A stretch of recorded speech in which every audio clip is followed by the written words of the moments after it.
You're listening to Horsemanship, Growth, and Gratitude with Miranda and Horsemanship, where we discuss training wins and fails, mindset, personal growth, and everything in between. So grab your favorite cup of coffee or reins and let's ride. Hey there, it's Miranda Allen, and welcome back to Horsemanship, Growth, and Gratitude. The other night, I had the opportunity to do a presentation to a 4-H club about rider mindset. And we did this really fun activity. It's something that I've actually picked up from learning from business leaders who use this type of technique. And this is a technique about creating an avatar of sorts of who you want to show up as on stage or in the spotlight. So the goal is not to become somebody else or a fake character, although you can have a fun stage name if you want to. But it's about becoming more intentional about the version of you that you want to show up on in that particular situation. It allows you to separate, performance Miranda from at-home Miranda, and it takes the pressure off of you feeling like you always have to perform, and it separates the fear of judgment from others. That show Miranda that you didn't like, how I dressed, how I rode, or what I said, that's fine. That's okay because she's strong and confident. She can handle that. And she don't take no smack, but, at home Miranda, she might be a little bit more laid back. It might bother her a little more. So there's a fun little way to create an avatar of how do I want to show up with, and then we're going to take it a step further of how can we pull energy from this avatar to create that person that we want to be. Now, I realized once I learned about this, having an avatar or a type of persona that you want to portray when you're when you're on duty on the spotlight, I realized I kind of did something along the lines of this in college. It is extremely silly and a little embarrassing, but hey, that's what this podcast is about. It's about being real. And if I can tell you about something funny that I did that really helped me, and if it can help you, that's what it's about, right? So when I was in college, I attended the University of Montana Western. I've always wanted to be a professional barrel racer.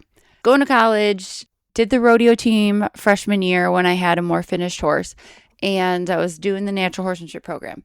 Well, Montana Western was one of the top college rodeo teams out there. We had some phenomenal cowboys and cowgirls on our team. And I wanted to be a professional cowgirl one day, just like the path that they were on. So at that time, I didn't really feel like I was there, right? And I wanted to feel like I could fit in. So at that time, for whatever reason, barrel racers were really known for having like big gaudy earrings, and they wore a lot of vests. Like that was just the fashion that was in. So I had these pair of probably $3 earrings from Claire's. They were tarnished nickel, right? And they're little medium-sized hoop. And I wore these earrings all the time. I wore them every time I rode because barrel racers have earrings, big dangly earrings. I want to be a barrel racer, so these are all I could afford on a super tight college budget. So I had these earrings and I wore them all the time. And same thing, whenever the weather would allow it, I would always wear this vest too, because if I could dress the part, you dress for the job you want. If I could dress the part, I could borrow confidence from that to give my brain evidence of looking for proof that I am on the right track to be that professional barrel racer one day. And I didn't realize it, but what I was doing is I was using the reticular activating system of my brain. I was using it to look for evidence, such as it noticed that I was wearing those earrings every time I rode my horse, and barrel racers wear earrings, big dangly earrings when they compete. And it was using my conscious part of my mind to train my subconscious, right? So by the end of the school year, I didn't need those earrings. I didn't need that vest to feel the confidence of I was a good horseman and I was on the path to my goals that I wanted to achieve. Fast forward, when I hear about this avatar of sorts that a lot of these business professionals will do for their who they want to show up on stage is kind of along the lines of, what is your personal brand? What are your colors? What are your values? What are your pillars? That sort of thing. Creating this avatar, it's a great way to identify who you want to be, right? For me, it's more of who do I want to be as a professional horsemanship coach? Because when I first started giving lessons, I had an immense amount of imposter syndrome and fear of like, oh my gosh, do I really know what I'm talking about? Who am I to be saying this? Who am I to be helping others? And it's something that I mentioned at this presentation is never doubt you being meant to be there and you being meant to teach, because I promise you there's going to be a way that you say something, that you portray something that is going to click and resonate with somebody that it would have never clicked had anyone else said it, right? There's something about your voice, your energy, your personal experiences that they're going to be able to relate to and it's going to click with. I just keep reminding myself of that. For me, there's a lot of more so middle-aged women who are returning to horses and they might have taken a break for a career or for having a family, and they have new fears, new levels, new devils. They have new fears that they've never had before, such as, hey, I can't afford to get hurt anymore. I used to jump on any horse that was running in front of me, and now I got kids to take care of. I'm a primary caregiver. I can't afford to get hurt. I need to be more aware of what I'm doing and why. That seems to be who I click with, because there's a lot of people that if you don't have kids or, you've never given birth to kids, you just don't get it. I'm sorry. You don't get it. So it's so important to know that you are meant to have a voice and to share your voice.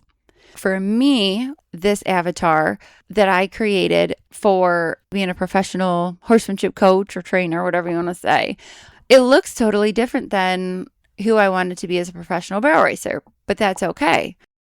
So for this activity, I created up a little worksheet, which I will link in my show notes below. I will link the worksheet. I'll post the worksheet on my website. I'll post a link in the show notes to take you to that worksheet.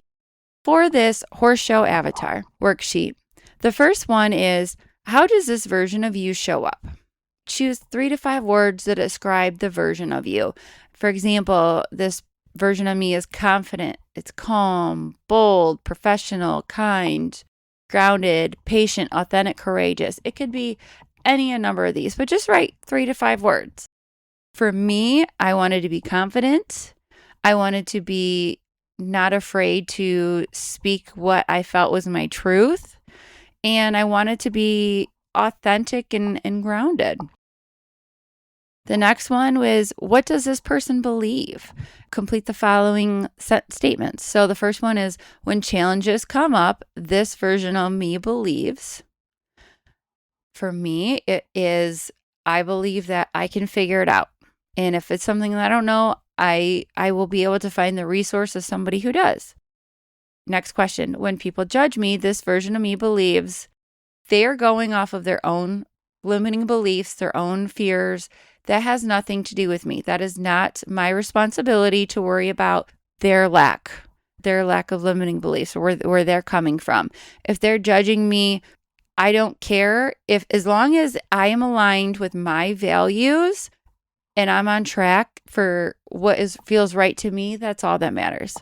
And also, let me hear your podcast. Let me see your training videos. Let me see your website, because unless you have done the thing, you have no place to judge, right? And that's where I have found a lot of true professional horse trainers. They are so willing to help those who are trying to work their way up, and they're trying to put in a genuine effort to learn, because they remember what it was like to be in that spot. They are not the ones who are judging.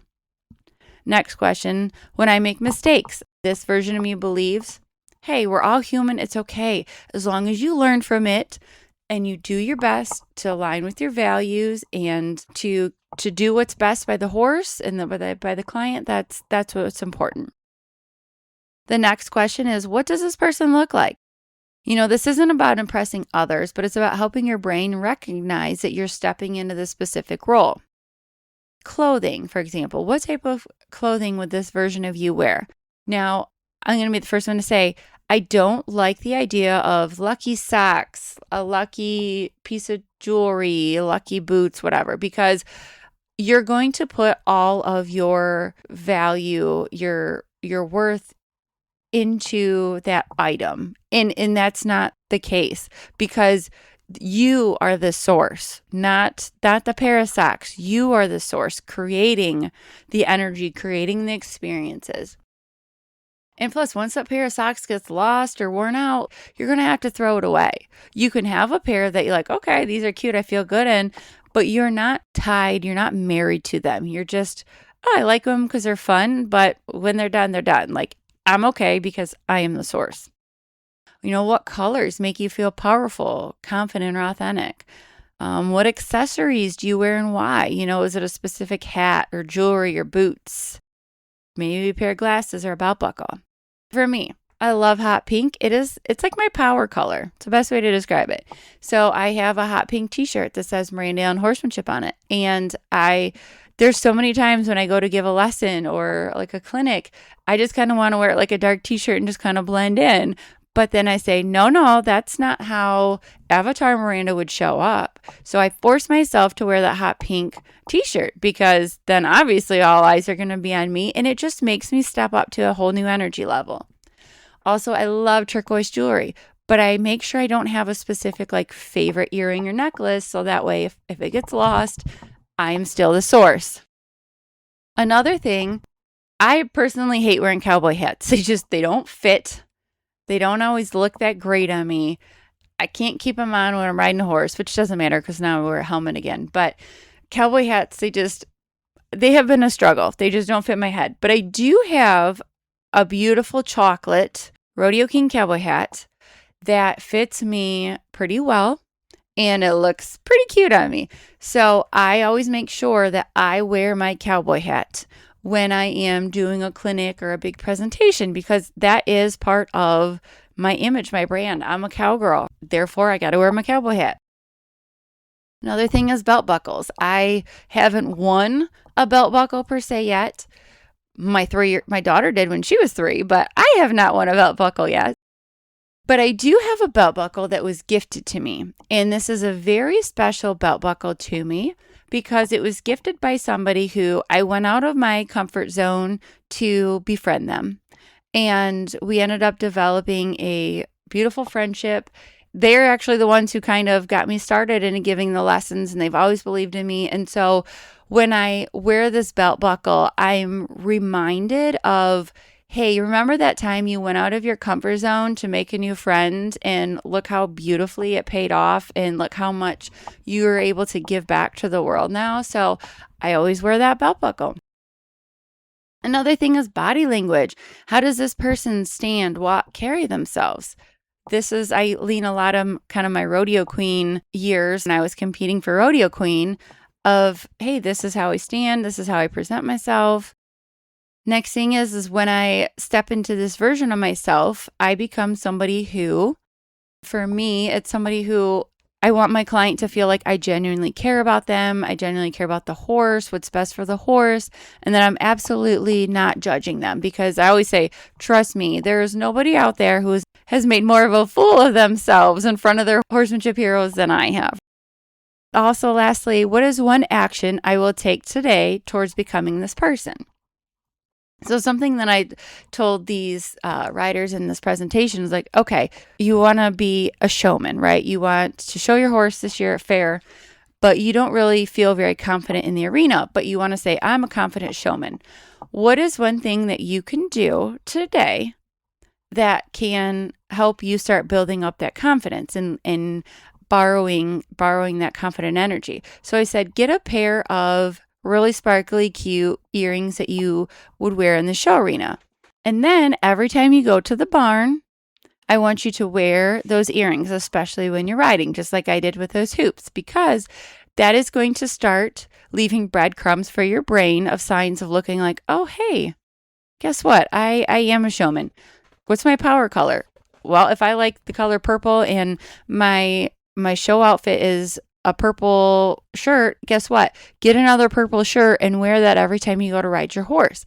Lean on those breadcrumbs as ways to start to convince your brain that, hey, I am aligned with this, because affirmations don't work if your subconscious does not truly believe it. Because you can say, I am powerful, I am strong, I am wealthy, I'm a millionaire 100 times a day. But if you don't subconsciously believe it, you're never going to have that $1 million. So this is where you need to start looking for the positives of, this is how I actually am working towards that goal. And I promise, the more you practice stepping into your avatar, the more comfortable you will be and the more confident overall you will be in all areas of your life. You need to remember, being ready is a decision. It is not a feeling. We are leveraging the energy from performance, us, so in my case, performance Miranda, to give me the ability to make a decision to do the thing. And we're choosing to be ready and entering that show arena and figuring out as we go. My suggestion is just take 1 or 2 things from your show avatar list and incorporate it into your daily life. And then please let me know how you felt about doing this exercise, what your answers are, what your show avatar is, did you name it, that sort of thing, and how it worked for you, because I would love to hear. Thank you for tuning in to Horsemanship, Growth, and Gratitude with Miranda and Horsemanship. If you've enjoyed this episode, I'd love for you to please subscribe, follow the podcast, leave a review, because those all go a really long way. And most importantly, share it with a friend who loves horses as much as we do. And while you're at it, be sure to check out my website, mirandaallen.net, that's ALLYN, to stay updated on the launch of my upcoming products. And until next time, remember, horsemanship is in the details.